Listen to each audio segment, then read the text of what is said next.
আখেরাত, কবরের ফিকির, আখেরাতের ফিকির, মৃত্যুর ফিকির। আমি আর তুমি ভাই, জোয়ান ছেলেরা বাবা, মনে রেখো আব্বা, তুমি আমি যদি সবাই মিলে এটা বুঝে নিতাম যে খাইয়া পইরা দুনিয়া সমান সমান, পেড়ে বাতে দুনিয়া, এরপরে আর কিছু নাই। মৃত্যু মানে শেষ, মৃত্যু মানে হারিয়ে যাওয়া, মৃত্যু মানে নিশ্চিহ্ন হয়ে যাওয়া। না রে ভাব, আল্লাহ তাআলা বলছেন বান্দা মৃত্যু মানে নিশ্চিহ্ন না, মৃত্যু মানে আমি আল্লাহর কাছে ফিরে আসা, মৃত্যু মানে আমার কাছে আসা, আমার কাছে। কুল ইয়াতাওয়াফাকুম মালাকুল মাউত আল্লাযী ওয়াক্কিলা বিকুম সুম্মা ইলা রাব্বিকুম তুরজাউন।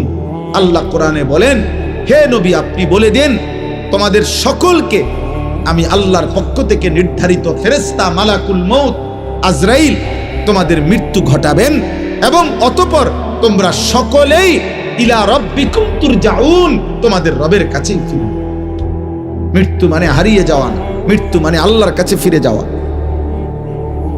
কোরআনুল কারীমের মধ্যে আছে, আল্লাহ বলেন ফাকাশাফনা আনকা গিতাআকা ফাবাসারুকাল ইয়াওমা হাদীদ। আল্লাহ বলেন মৃত্যু মানে তোমার চোখে, তোমরা মনে করেছো মৃত্যু মানে এই লোকটা চোখ বন্ধ করে ফেলছে আর কিছু দেখে না। আল্লাহ বলে না বান্দা, দুনিয়ার এই অংশ থেকে আমি তার চোখ বন্ধ করছি। মৃত্যু মানে আমি তার চোখ আগের চাইতে পাওয়ারফুল করে দিয়ে কবর থেকে এবার এমন চোখ খুলে দিছি যে কবরের মাটির থেকেই সে জাহান্নাম পর্যন্ত দেখতে পারে। এজন্য মৃত্যুর মাধ্যমে মানুষের চোখের দৃষ্টি কমে না, বাড়ে।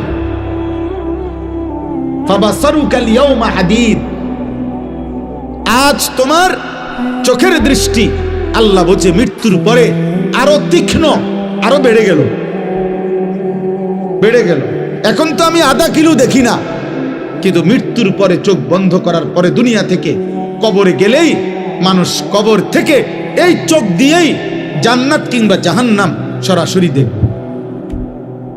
চোখের পাওয়ার বেড়ে যাবে, চোখের দৃষ্টি বেড়ে যাবে। এই জন্য মৃত্যু মানে হারিয়ে যাওয়া না। এই একই কথা আল্লাহ তাআলা বারবার বলছেন, বারবার। আমরা হুজুররা, আমরা মোল্লা, আমরা মৌলবী, আমরা এই হুজুর, আমরা জীবন আপনাদেরকে আখেরাত, কবর, মৃত্যু, পরকাল এ কথা মনে করাই। কেন? অনেক মানুষ বিদ্রুপ করে হুজুরদের কাছে, আর কোনো কথা নাই, কেবল কবরের কথা কয়, কেবল আখেরাতের কথা কয়। হ ভাইয়া, আর কোনো কথা নাই। ডাক্তারের কাছে কেবল